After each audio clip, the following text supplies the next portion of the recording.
지금 충남대학교 생물과학과 교수님으로 계십니다. 오늘 식물의 생장과 병정학 등에 대해서 공감을 해주시겠습니다. 박수로 맞아주세요.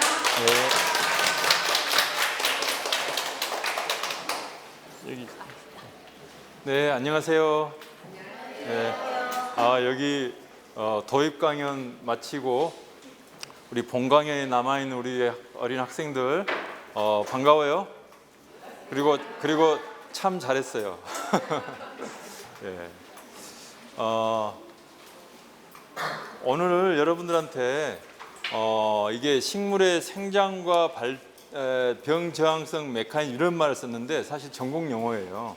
근데 이걸 조금 더 쉽게 여러분들한테 좀 설명을 하도록 할게요. 오늘은 특별히 중학교, 고등학교 형들이 또는 누나가 중간고사 기간이라고 그래가지고 아마 참석을 덜 한 것 같아요. 그래서 여러분들하고 하는데 이 강연을 듣고 식물 과학자가 되고 싶은 그 꿈을 갖는 여러분들이 많아졌으면 좋겠어요. 네. 자, 생물은 크게 동물, 식물, 미생물. 자, 동물은 여러 가지 동물들이 있죠. 그리고 다양한 종류의 식물들이 있고, 그리고 눈에 보이지 않는 미생물들이 있고, 그죠? 자, 그걸 우리는 뭐라고 그러냐면은 생물이라고 해요. 여기에 사람의 뇌가 있고, 여기에 미생물을 키우는 게 있고, 그리고 식물은 뭘 하냐면은 햇빛이 있으면, 그리고 뿌리에서 물을 흡수하고, 그 다음에 잎의 기공의 뒷면에 기공을 통해서 뭐가 들어오면? 이산화탄소라고 하는 CO2가 들어오면 그걸 통해서 놀랍게도 뭘 만드냐면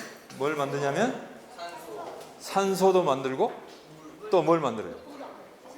녹말, 포도당. 그렇죠. 녹말, 포도당을 만들어요. 굉장히 놀라운 일이잖아요. 그죠? 굉장히 놀라운 일이에요. 그런데 한 가지 동물과 다른 점은, 식물은 동물과 다른 점은 뭐예요? 움직이지 않아요.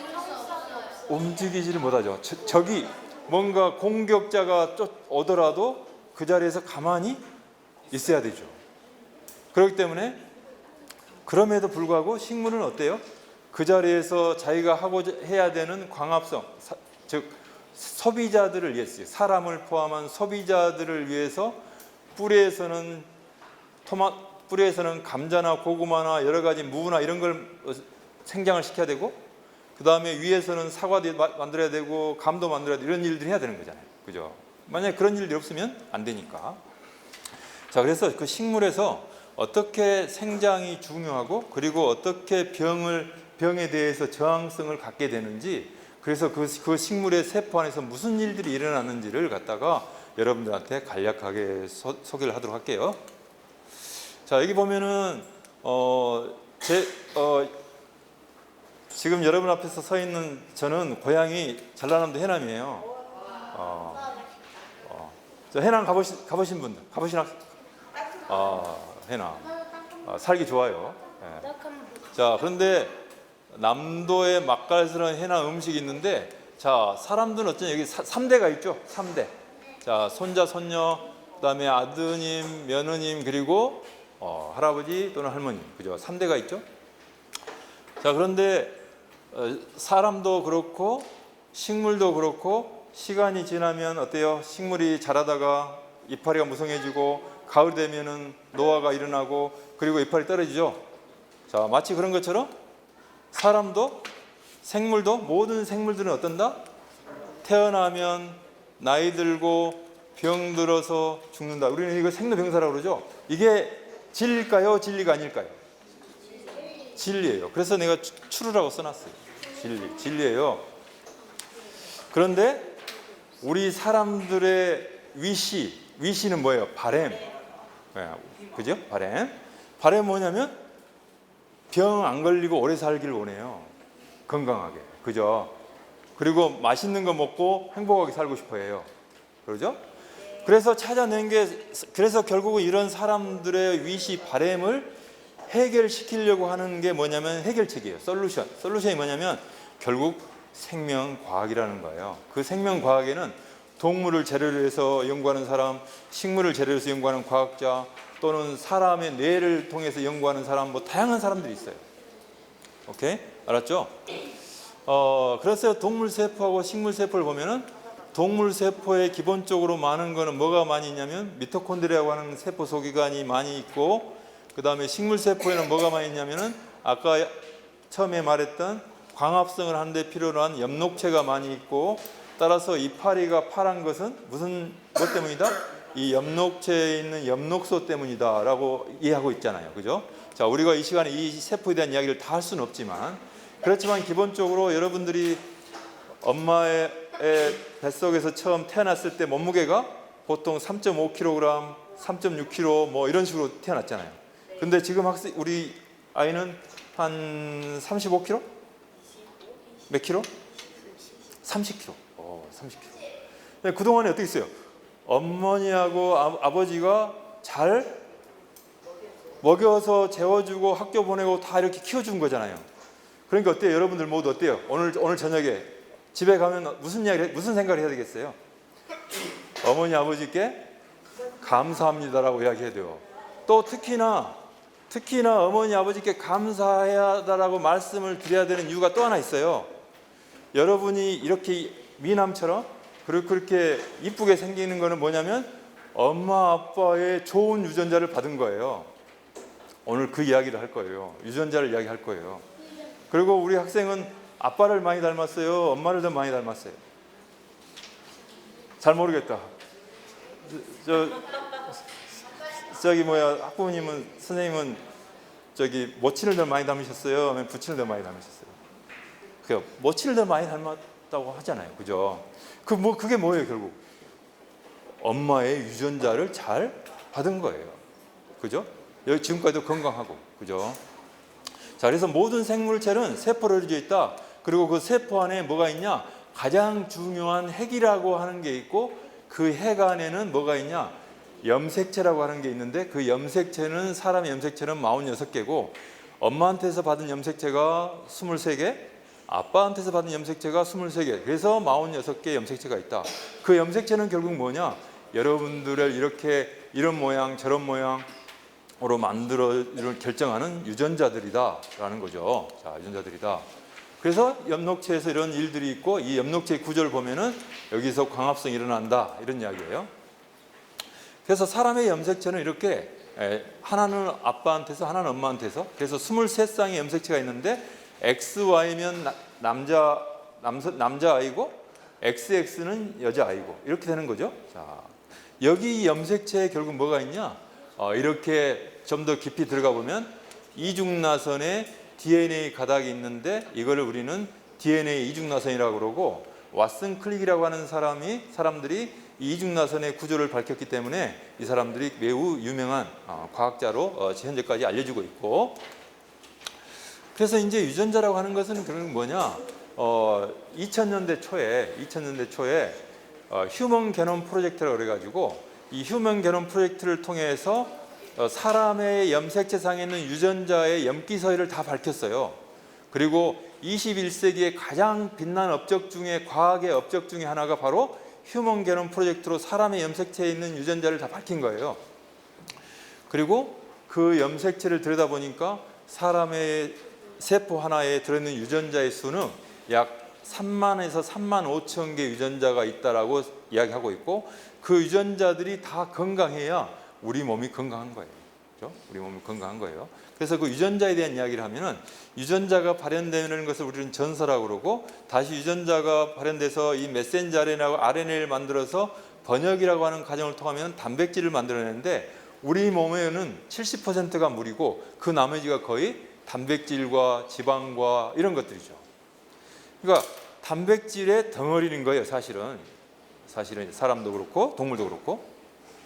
그래서 그 단백질들이 중요한 역할들을 하고 있는데, 문제는 이런 뉴클레오타이드라고 하는 염기 서열이 어디 하나가 돌연변이가 생기면 아미노산의 종류가 바뀌고, 그 종류가 바뀌면 단백질의 구조가 바뀌기 때문에 우리는 병을 앓게 되고 뭔가 질병이 생기는 거예요.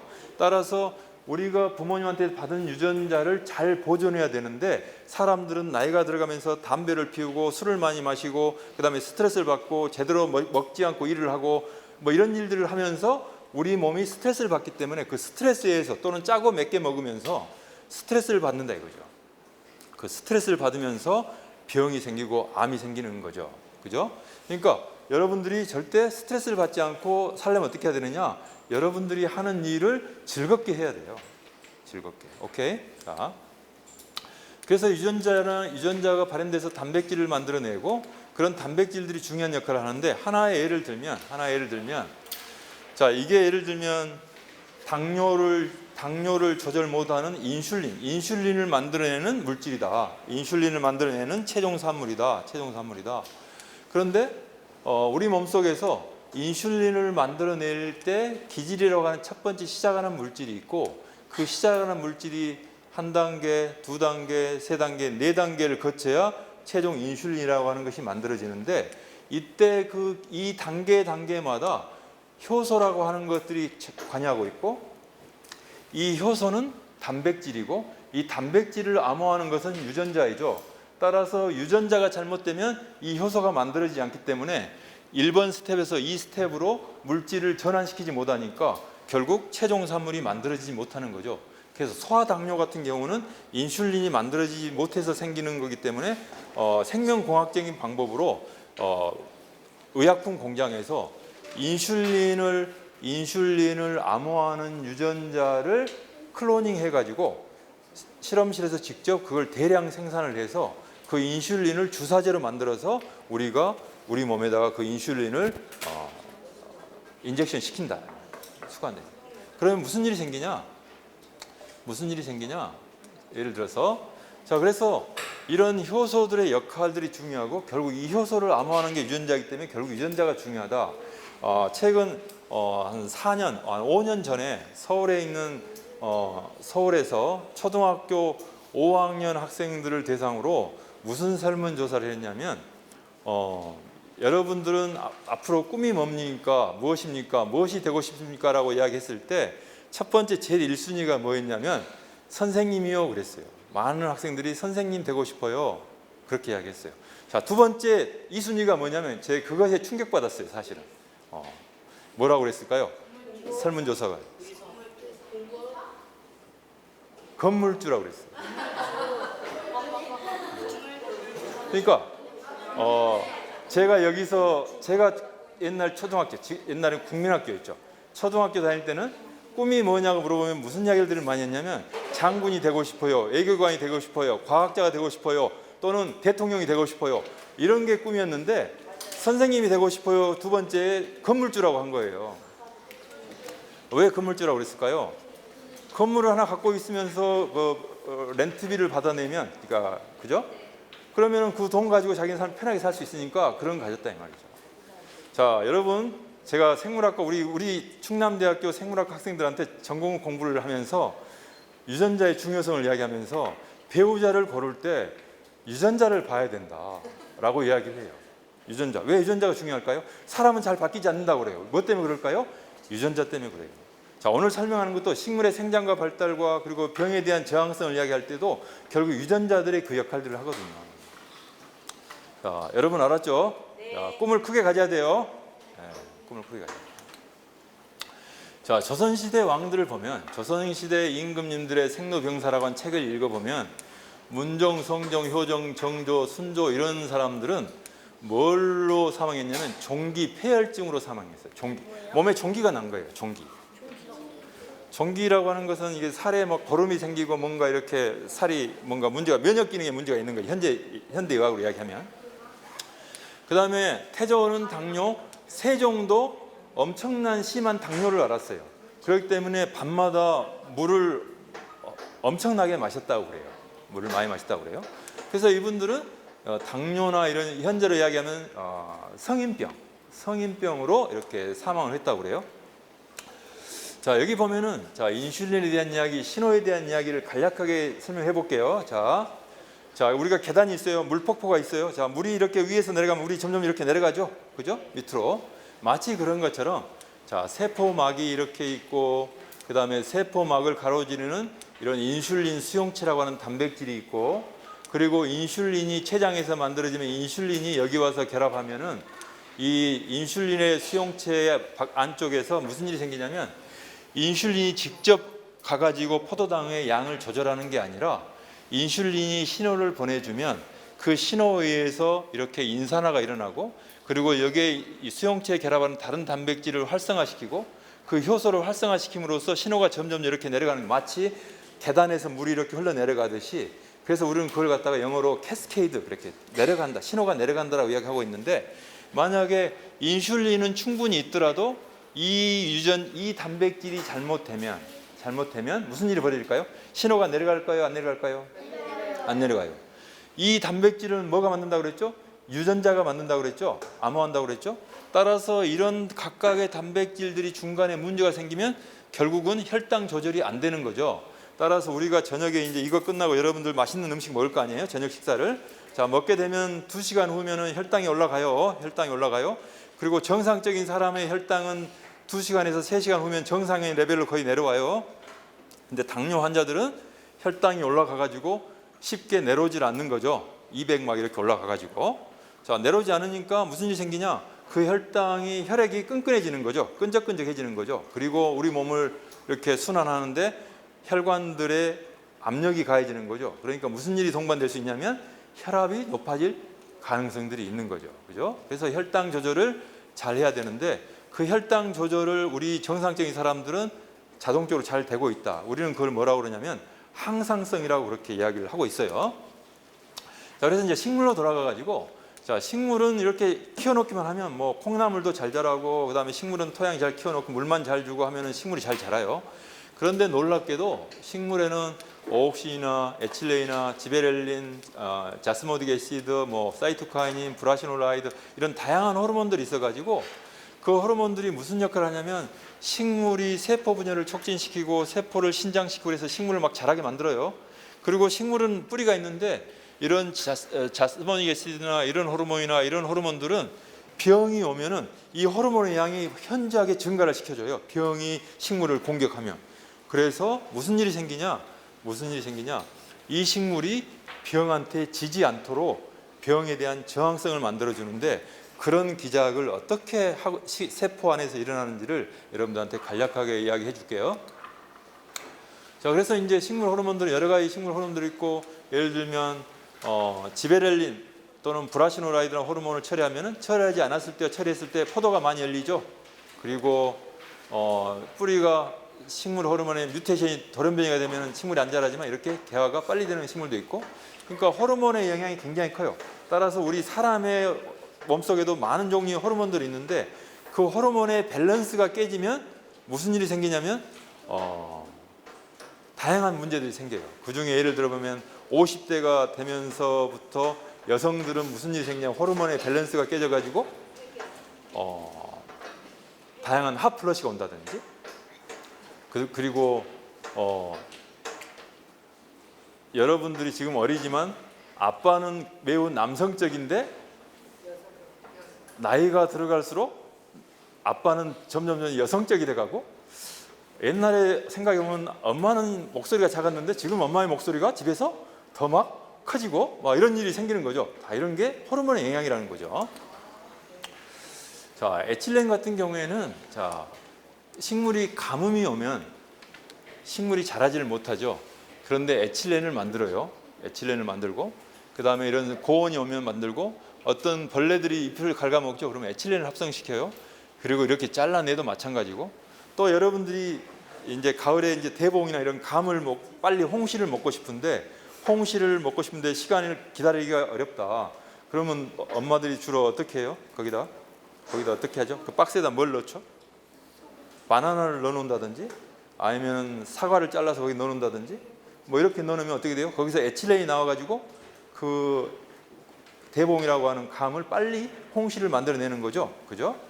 이런 일들이 다 호르몬의 영향이다라는 거죠. 호르몬의 영향이다.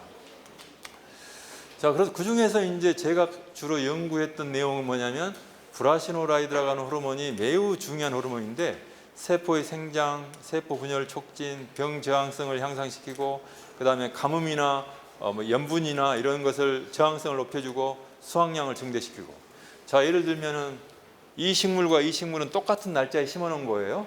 자, 그런데 이 식물은 지금 커가지고 종자가 다 맺혀 있는데 이 식물은 거의 점처럼 보이죠?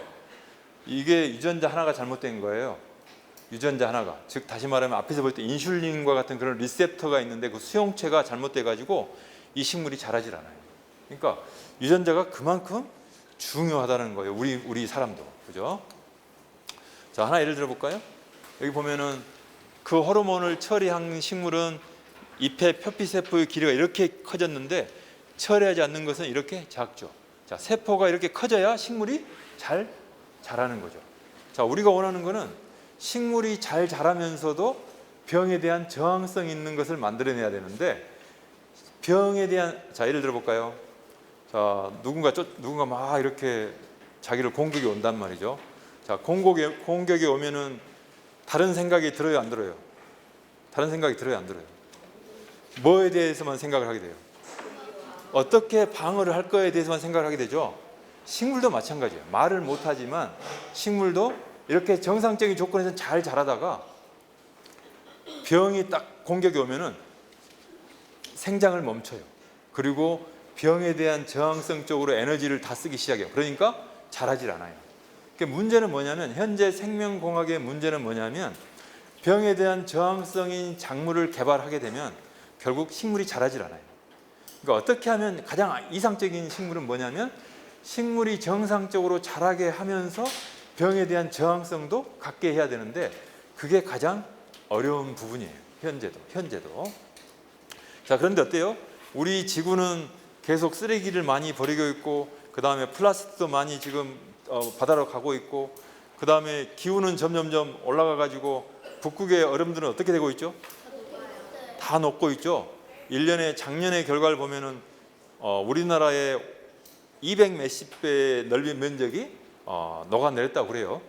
그러니까 2050년이 되면은 북극의 얼음을 볼 수 없을 정도로 그 정도 녹아내린다 이렇게 하고 있어요. 그러니까 그렇게 되면 무슨 일이 생기냐?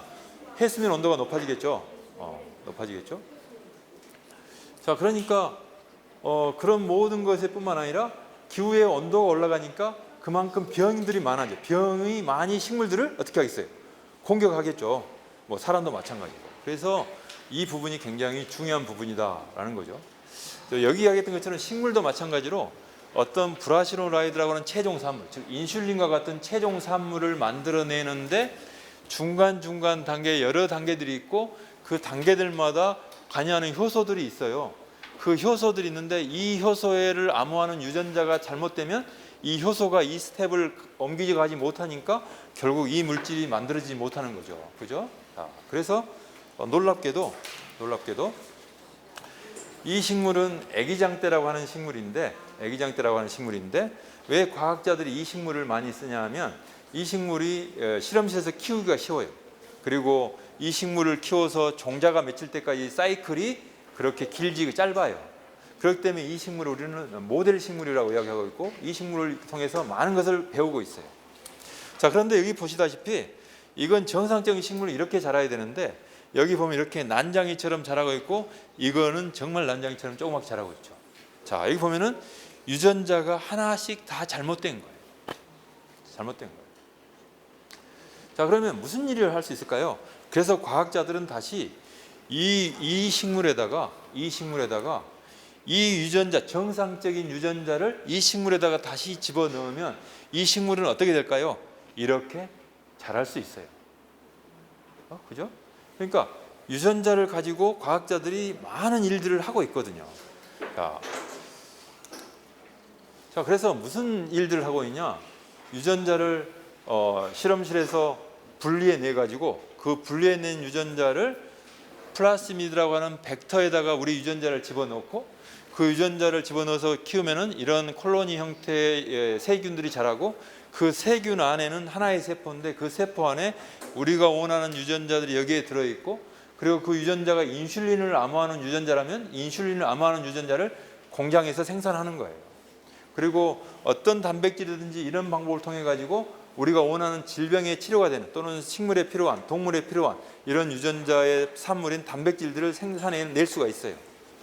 그걸 우리는 뭐라고 그러냐면 생명공학이라고 이야기를 하고 있고 그래서 이제 만들어내는 게 식물을 그래서 우리가 원하는 유전자를 집어넣기 위해서 식물을 여기라고 이 세균이 들어있는, 즉 아그로박테리움이라고 하는 세균이 들어있는 곳에다 접종을 시키면 그 아그로박테리움에 들어있는 세균 안에 들어있는 우리 유전자가 식물의 꽃에 있는 폴런으로 들어가고, 그래서 종자가 맺으면 이 종자를 통해서 우리는 우리 유전자를 계속 집어넣은 유전자를 선별할 수가 있어요.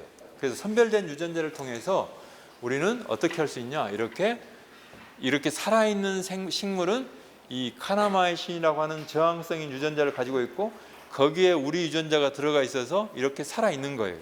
우리는 이런 식물들을 원하는 거고, 이 식물들을 골라내서 이와 같이 완전한 식물체를 만들어내고, 그런 식물체를 통해서 이 유전자가 병에 대한 저항성이 있는 유전자라면 이거는 이 식물은 병에 대한 저항성을 얻는 거죠.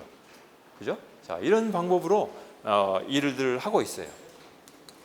자, 그런데 그런 일들을 하는데 결국 여기에 있는 미생물들이 있고, 미생물에 우리 유전자가 여기에 들어있고, 이 유전자를 식물에 집어넣는다는 거죠. 자, 영어로 써 있지만, 자, 간략하게 이야기하면, 자, 그래서 이제 중요한 게 뭐냐면, 자, 오늘 여러분들한테 진짜 꼭 설명하고 싶은 이야기는 뭐냐면, 외부에서 어떤 신호가 온다, 그죠? 신호가 온다. 그게 식물의 뿌리든지 줄기든지 잎이든지 뭐든지 간에 신호가 오면 그 세포가 있고, 식물의 세포가 있는데, 식물은 동물과 다른 게 뭐냐면 세포벽이 있어요. 세포벽이 있기 때문에 그 세포벽은 굉장히 루스하죠. 루스하다는 게 그냥 촘촘하지 않다는 거죠. 그 신호가 오면은 그 신호를 받아서 이 세포 안에서 도대체 무슨 일들이 일어나 가지고 그것이 반응을 보이느냐, 병에 대한 저항성의 반응, 또는 광합성에 대한 반응, 고온에 대한 반응, 염분에 대한 반응, 뭐가 됐든지 간에, 그죠? 자, 그런 일들이잖아요. 자, 예를 들어 볼까요? 자, 우리가 여러분들이 뭐 맘스터치나 또는 또 뭐 롯데리아나 또는 뭐 패스트푸드점 이런 데 가잖아요. 그죠? 가면은 햄버거, 그다음에 프렌치 프라이 이런 걸 먹게 되는데, 실제로 그때 꼭 먹어야 되는 게 뭐죠? 콜라나 사이다나 뭔가 소프트 드링크를 먹게 되잖아요. 그런데 콜라의 pH, 즉 pH라고 하는 건 뭐냐면, 우리 몸의 혈액 속에 있는 pH는, 우리 혈액의 pH는 얼마일까요? 자, 혈액의 pH는 거의 7에서 7.3이에요. 7.3. 그러니까 중성이거든요. 근데 우리는 콜라를 마시고 아침에 모닝 커피를 마시고 뭐 이런 일들을 하잖아요. 근데 콜라의 pH는 얼마냐면 약 4.0이에요. 그러니까 산성이에요. 그리고 블랙커피의 pH는 약 3.5에서 4.0이에요. 따라서 아침에 음식이 들어가지 않는 상태에서 블랙커피를 늘 아침마다 먹으면 카페인이 와가지고 내 머리가 좀 맑아지고 좋으니까 블랙커피를 계속 먹게 되는데, 마시게 되면은 어디가 스트레스를 받을까요? 식도부터 위가 스트레스를 받죠. 자, 위가 계속 스트레스를 주는 거야. 위에다가 계속. 자, 그러니까 무슨 일이 생겨요? 위가 스트레스를 받으니까 위 점막을 구성하고 있는 세포의 핵안의 DNA가 스트레스를 받아 안 받아요? 받아요. 그래서 결국 스트레스 받으니까 무슨 일이 생겨요? 그 중에 어떤 유전자가 돌연변이가 생기는 거예요. 자, 술을 좋아하는 사람은 계속 저녁에 친구들과 술을 마셔요. 그리고 그죠? 소맥을 먹든지 뭐 술을 마셔. 그러면 뭐가 스트레스를 받을까요? 간세포가 바쁘게 일을 해야 되고 스트레스를 받죠. 그죠? 그러니까 유럽의 사람들이 제일 그 사람들의 라이프 스타일에, 일상생활에서 뭘 제일 많이 마시죠? 맥주나 와인을 제일 많이 마시죠. 그러니까 와인을 많이 마시니까 그 사람들은 무슨 질환이 많을까요? 간 질환이 많아요. 그 대신에 무슨 질환이 적을까요? 혈액순환이 좋으니까 서큘레이션에 대한 질환은 적어요. 자, 미국 사람들은 무슨 질환이 많을까요? 그 사람들은 육고기를 많이 먹어요. 그러니까 동맥경화가 많아요. 심장 질환이 많아요. 그죠? 자, 한국 사람들은 자, 우리 한국 사람들은 무슨 질환이 많죠? 맵고 짜게 먹고 과로하고 술 많이 마시고, 그러니까 위, 간 질환. 그러니까 그게 전부 스트레스거든요. 그러니까 이제 여러분들 학부모님이나 여러분들이 앞으로 훌륭한 과학자가 될 텐데, 그 스트레스를 학교에서 친구가 주는 스트레스. 자, 친구하고 싸우면 되겠어, 안 되겠어요? 싸우면 안 돼요. 싸우면은 그 친구가 스트레스 받겠어, 안 받겠어요? 받겠죠. 그러니까 친구한테 가능하면 잘해주고 서로 웃고 사이좋게 지내야 되겠죠. 자, 절대 옆 사람 귀찮게 하면 안 돼요. 스트레스 받아요. 자, 엄마한테도 스트레스 주면 안 돼요. 알았죠? 그런데 식물도 동물과 똑같이 그런 스트레스를 받는다는 거예요. 무슨 말 알겠죠? 그러니까 식물 함부로 받고 다니지 마세요. 스트레스 받는다고. 자, 이거는 2017년에 제가 지리산 가가지고 지리산 둘레길을 가다가 찍은 사진이에요. 이것과 이 식물은 불과 50cm 정도 떨어져 있어요. 자, 이 식물은 민들레는, 이게 민들레 알죠? 민들레는 이것과 뭐가 다르죠? 자, 이쪽은 꽃이 피어 있죠? 자, 이쪽은 꽃이 안 피어 있고 뭐가 해요? 잎이 더 무성하죠? 자, 이거는 어디에 있는 식물 같아요? 자, 이게 지금 콘크리트예요. 콘크리트고 여기에도 콘크리트 중간에 조금 흙이 있는 곳에서 자라는 민들레죠. 그리고 이거는 콘크리트가 없는 이쪽 흙이 있는 엣지, 가쪽, 바깥쪽에 있는 곳에 자란 곳이고. 자, 무슨 일이 벌어졌을까요? 이 두 식물 사이에. 광합성은 똑같아요. 똑같다고 봐야 돼요. 스트레스. 자, 어떤 스트레스일까요? 자, 생각해봐요. 어떤 스트레스가 있을까요? 이 두 식물 사이에는. 토양. 자, 좋은 질문이야. 아주 good answer, right? 자, 좋은 질문. 자, 토양이죠. 자, 토양이니까 이쪽은 촉박해요, 아니면 촉박해요, 아주 기름진 땅이에요. 촉박해요. 자, 뭐가 스트레스일까요? 영양분, 그리고 물, 이런 거겠죠. 자, 이쪽은 물이나 영양분이 별로 스트레스 안 받는 거예요. 자, 식물은 스트레스 오면 뭘로 반응을 했어요? 뭘로 반응을 했죠? 자, 여기 보면 이미 꽃이 떨어지고 민들레 홀씨 된 거의 상태까지 와 있어요. 자, 이거는 지금 늦게 핀 꽃이에요. 이미 이쪽은 많이 진행됐어요. 자, 식물은 어떠냐면 놀랍게도 스트레스를 받으면, 물을 스트레스를 받든지 무슨 스트레스를 받으면 빨리 꽃을 피워요. 왜 그러냐면 모든 생물은 다음 세대를 준비하는 생식을 해야 돼요. 그러니까 식물은 무슨 신호를 받았냐면, 아하, 나는 이게 오래 못 사니까 빨리 씨를 맺히고 죽어야 된다. 그러니까 뭐지? 꽃을 핀 거예요. 놀랍죠? 그러니까 사람도 마찬가지예요. 생물도 마찬가지예요. 스트레스 많이 받으면 질병이 오게 돼 있어요. 그러니까 행복하게 살아야 돼요. 알겠죠? 네. 자, 그래서 조금 더 이제 그거를 조금 더 한 단계 깊이 들어가 보면 이렇게 세포막이 있고, 그 세포막에는 다양한 종류의 단백질들이 이렇게 존재하는데, 그 단백질들은 유전자가 암호하는 것이에요. 그리고 여기에 보여줬던 아까 있던 브라시노라이드라고 하는 그 호르몬은 식물에서 합성돼 가지고 이 리셉터 수용체에 가서 결합을 하게 되면 이 수용체를 통해서 신호가 이렇게 쭉쭉쭉 내려가 가지고 식물의 생장과 발달에 영향을 줘요. 따라서 이 수용체가 잘못되면, 즉 유전자가 잘못되면 이 단백질이 잘못되고 이 호르몬이 아무리 많이 존재하더라도 신호를 안으로 보내주지 못해요. 그러니까 식물이 자라요, 안 자라요? 안 자라요. 아까 그래서 난장이 식물이 있었던 거예요.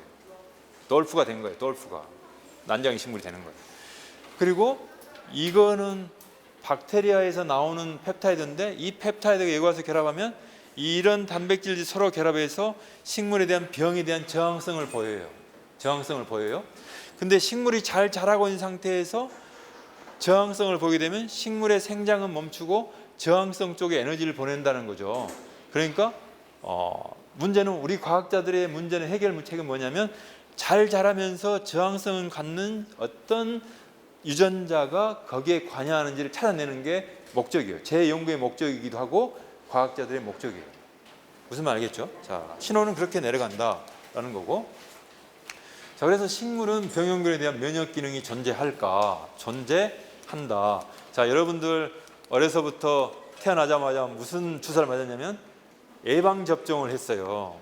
장티푸스, 간염 바이러스 뭐 등등 예방 접종을 했단 말이에요. 그러니까 무슨 일을 했냐면 여러분들이 아직도 건강하고 병이 안 걸리는 거예요. 자, 그런데 식물도 동물과 똑같이 우리 사람과 똑같이 그런 면역 기능을 갖고 있다라는 거예요. 지금 이거 옥수수 잎이에요. 자, 옥수수 잎인데 지금 병 들어 있죠? 이파리가. 그죠? 자, 이파리가 병 들어 있으면 뭐가 문제가 될까요? 광합성에 문제가 되죠. 광합성에 문제가 되니까 열매가 잘 맺힐까요? 안 맺힐까요? 안 맺히는 거예요. 그죠? 어떻게 하면 과학자들은 이런 옥수수에 오는 병들을 잘 프로텍션, 즉 보호할 건가, 여기에 초점이 맞춰져 있는 거예요. 자, 여기 보면은 식물이 갉아먹는데 이 병원균은 식물을 어떻게 해요? 즉 숙주세포, 이게 숙주세포예요. 식물은 병원균이 갉아먹어가지고 어떻게 식물의 영양분을 다 빨아먹어버렸죠. 이런 거를 뭐라 하냐면 식물 세포를 죽이고 내용물을 전부 섭취해버립니다. 이런 병원균이 있는가 하면 적당하게 식물도 살고 병원균도 사는 이런 바이오트로프라고 하는 형태로 사는 게 있고, 이거는 헤미바이오트로프, 이것과 이것의 중간, 일부는 죽이기도 하고 일부는 같이 살기도 하고. 그러니까 병의 종류마다 다양한 현상을 나타낸다라는 거죠. 그러니까 굉장히 병균이 식물을 공격하는 방법들이 단순하겠어요? 복잡하겠어요? 복잡해요. 그래서 어려운 거예요. 연구가 어려운 거예요. 자, 또 그러면 식물은 가만히 있냐? 그렇지 않고 병균이 오게 되면 식물은 그 병균의 신호를 인지해 가지고 여러 가지 신호를 통해서 물질을 만들어내는데, 그 중에 만들어내는 물질이 뭐냐면 칼로스라고 하는 물질이고 약간 일종의 콘크리트 벽 같은 거예요. 일종의 콘크리트 벽. 자, 그 칼로스는 뭐냐면 폴리사카리드, 다당류예요. 다당류. 그 다당류를 어떻게 하냐면 세포 막 바깥쪽에다 이렇게 성을 만들어요. 식물이 성을 만들어서 이 병균이 침투를 못하게끔 이런 방법으로 하고 있고, 또 다른 방법은 이 식물이 세포가 파이토 알렉신이나 이런 ROS라고 하는 활성산소 이런 것들을 만들어 가지고 이 식물이 그 병균을 실제로 막 죽이는 역할을 하는 거죠. 마치. 자, 이런 다양한 일들을 식물이 굉장히 바삐 하고 있다라고 생각을 하면 돼요. 자, 그럼에도 불구하고 끊임없이 병균을 또 다른 방법으로 공격을 하는데, 이게 세포막에 있는 수용체고 이게 병원균이에요. 자, 놀랍게도 이 병원균이 자기가 단백질을 만들어 가지고 식물 세포 안으로 주사기를 꽂아요. 병원균이. 놀랍죠? 예전에는 그런 걸 몰랐어요. 근데 과학이 발달하고 연구자들이 연구를 하다 보니까 주사기처럼 꽂아 가지고 자기 몸속에 있는 단백질을 식물 숙주세포 안으로 집어넣는 거예요. 그거는 단백질들이 이런 단백질이에요. 이걸 우리는 이펙터라고 이야기해요. 이펙터라고 이야기하고 있고, 여기 보면 이펙터라고 그렇게 이야기를 하고 있고, 이 단백질이 들어와 가지고 원래는 병에 대한 저항성을 나타내는 신호가 정상적으로 가야 되는데, 그 정상적으로 신호가 가는 것을 다 못 가게 막아버리고 있어요. 이 단백질들이. 그러니까 매우 병에 대한 저항성인 식물을 개발하는 게 점점점 어려워지고 있다. 공격의 방법이 다양한 방법으로 공격이 오기 때문에. 오케이? 자, 이런 일들이 일어나고 있다는 거죠. 자, 이거는 스킵을 하고, 그럼에도 불구하고 또 식물은 무슨 일들을 하냐면 R 프로테인이라고 그래가지고 이렇게 들어오는 주사기로 들어오는 이런 이펙트라고 하는 단백질을 꼼짝달싹 못하게 딱 잡는 또 단백질들이 식물이 또 만들고 있는 거예요. 그렇게 계속 식물이 진화해 오고 있고, 이런 단백질들이 점점 밝혀지고 있는 거죠. 그럼에도 불구하고 식물은 결국 병에 걸려요. 그게 문제인 거죠. 이렇게 처절하게 싸움에도 불구하고 식물이 병에 걸린다는 거죠. 그래서 과학자들은 어떻게 하면은 이런 것들을 더 무력화시키는 방법을 찾기 위해서 기초 연구를 하게 되고 그 기초 연구를 통해서 얻어진 좋은 결과를 가지고 응용을 해서 바이오테크놀로지라는 식물 생명 과학을 하게 되고 그래서 이제 기후변화 대응이라든지 병 저항시라든지 이런 작물들을 개발하려고 하는 노력들을 하고 있는 거예요. 여기에 보면은 다양한 종류 우리가 먹고 있는 먹거리들이 있죠. 자, 야채들이 있고 이 야채들 중에는 양배추도 있고 브로콜리도 있고 그다음에 뭐 있는데 그 중에서 가장 우리 인간에게 좋은 것 중에 하나가 뭐냐면 글루코시놀레이트라고 하는 2차 대사 산물인데 이 2차 대사 산물은 암세포하고 싸워요. 암세포하고 싸워요. 그래서 가능하면 육고기를 많이 먹지 말고 즉 의사들이 말하는 빨간색 육고기를 많이 먹지 말고 적당히 많은 야채들과 단백질을 섭취하되 뭐 오리나 이런 것이 더 좋다 이렇게 말하는 사람들도 있어요. 어쨌든 간에 브로콜리 같은 경우에는 어머니들이 집에서 요리를 할 때 또는 식당 요리를 할 때 브로콜리를 생으로 먹는 경우보다는 약간 살짝 데쳐서 먹는다고 그래요. 데쳐서 먹게 되면 이 양이 더 증가를 하는 거예요. 따라서 약간 데쳐서 먹는 게 좋고 그 다음에 브로콜리 말고 양배추도 여기에 보면 양배추 있죠? 양배추도 약간 데쳐서 먹는 게 위에도 좋고 이 함량이 많아져요. 따라서 식물은 꼭 필요한 거예요, 우리 몸에. 자, 그래서 이제 여기 보면은 병 저항성과 식물 호르몬 그래가지고 자, 여기에 벌레가 와서 쪼아 먹었어요. 자, 추잉 한다고 그러죠. 우리가 갉아 먹는다는 거죠. 갉아 먹으면 이 토마토는 무슨 일을 하냐면 여기에 보여주는 것처럼 갉아 먹으면 빠르게 시스테민이라고 하는 물질을 만들어 가지고 그 리셉터를 통해서 신호를 보낸 다음에 그 신호를 통해서 프로테이스 이니비터 등 뭐 이런 신호를 보내 가지고 여기 일부는 갉아 먹었지만 그 신호가 빠르게 다른 토마토에로 모두 신호가 빨리 퍼져 가지고 벌레들이 이쪽을 먹었을 때 맛이 없게끔 디펜스를 하는 거예요. 따라서 여러분들이 아마 농사지면서 혹시 농사지면서 그런 걸 봤을지 모르겠는데 벌레가 일부 갉아 먹었지만 이 식물을 전체 갉아 먹는 경우는 거의 없어요. 뭐 때문에? 이런 신호 때문에 그래요. 따라서 이런 신호를 이해해야 결국은 병에 대한 이해를 할 수가 있거든요. 그러니까 여러분들이 저는 이 일을 다 못해요. 그러니까 누가 해야 되겠어요? 여러분들이 해야 돼요. 오케이? 훌륭한 과학자들 여러분들. 오케이? 알았죠? 자, 또 다른 하나는 이제 거의 다 끝났는데 또 다른 하나는 그래서 이제 어떤 벌레가 와서 먹게 되면 여기에 새로운 2013년에 나온 논문에 의하면 새로운 채널이 있어서 그 정기적인 충격인 신호가 빠르게 모든 식물로 퍼져가지고 여기는 데미지를 입었지만 다른 쪽은 전혀 데미지를 입지 않고 방어를 한다 이 말이에요. 그래서 식물은 신호는 굉장히 빠르게 간다. 따라서 아침에 모닝 커피를 먹게 되면 빈속에 먹게 되면 뭐 정신은 좀 맑아질지 모르지만은 위는 스트레스를 받는 빠른 신호처럼 그렇죠? 그런다 이 말이에요.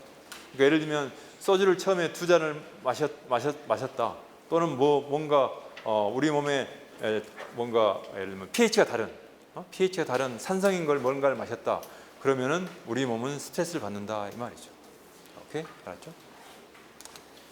자, 요약을 하면 자, 유전자의 발현에 대한 이야기를 일부 했고 그 다음에 유전자가 단백질을 암호화하고 그 다음에 식물 세포 내에서 호르몬의 역할과 신호 전달에 대한 이야기를 일부 했고 그 다음에 곤충을 포함한 다양한 병균에 대해서 식물이 스스로 다양한 종류의 방어 기작을 가지고 있는데 마치 계단에서 물이 이렇게 아래로 내려가는 것처럼 신호는 그렇게 내려가고 있다라는 거고 이런 다양한 신호에 대한 매우 특이적인 신호 전달 등이 세포 내에서 항상 일어나고 있다라는 거죠. 오케이? 알았죠? 자, 여러분 모두 우리 몇 학년이지? 몇 학년? 3학년. 자, 꿈이 있어요, 없어요? 꿈이 있어. 무슨 꿈이 있지? 과학자. 오케이, that's good. That's good. that's good. 과학자. 또 우리 이거 중학생 엄마하고 같이 온 것 같은데. 자, 우리 중학생 무슨 꿈이 있죠? 네? 뭐라고? 군인? 오케이, that's good. 자, 한 명만 더 물어볼까? 자, 우리 중학생 이수연 학생. 저 축구 선수. 축구 선수. 와, 박수 박수. 박수. 자, 이렇게 다 꿈이 있어요. 꿈이 있어요. 자, 꿈이 있는데 오늘 제가 한 가지 선물을 여러분들한테 주고 가려고 해요. 어떤 선물이냐면, 자, 방금 축구 선수, 과학자, 군인. 자, 꿈이 있잖아요. 꿈이 있으면 무슨 마음속에 뭐가 생기죠? 그걸 막 하고 싶은 열정이 생기잖아요. 그죠? 열정이 생겨요. 열정이 생기니까 그 다음에 뭘 해요? 그거를 실천을 하죠. 연습을 하고, 그 다음에 뭔가 공부를 하고, 뭔가 체력을 키우고, 이런 실천을 하잖아요. 자, 이 세 개의 팩터, 자, 꿈, 열정, 실천, 이 세 가지를 지금 우리 이수연 학생이죠? 자, 이수연 학생이 이 세 가지를 현재 잘 하고 있으면 아직 축구 선수가 됐어요, 안 됐어요? 아직 안 됐어요. 유명한 축구 선수는 아직 안 됐어요. 그런데 이걸 잘 하고 있으면 어때요? 마음이 불편해요, 평안해요? 마음이 평화로워요.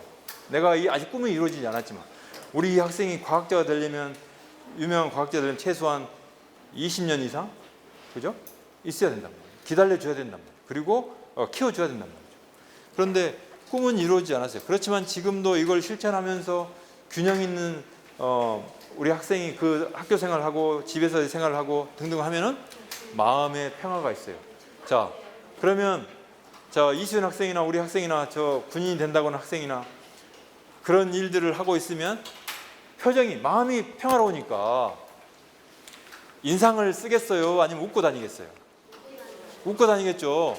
자, 웃고 학교를 가고, 웃고 집에 들어오고, 그리고 부모님과 대화를 하고, 좋은 친구들을 만나고, 자, 좋은 선생님과의 관계가 이루어지고, 자, 그러면 무슨 일이 생길까요? 사람들이 좋아하겠어요? 싫어하겠어요? 다들 좋아하겠죠. 자, 좋아하니까 내가 어려운 일 있을 때 친구들이, 선생님이, 누군가가 도와주겠어요? 안 도와주겠어요? 그래야 성공할 수 있어요. 혼자서 자리 갖고 성공하는 게 아니에요. 무슨 말 알겠죠? 그러니까 절대 학교 가서 친구들 괴롭히지 마세요. 알겠죠? 자, 오늘 여기서 마치겠습니다. 고맙습니다.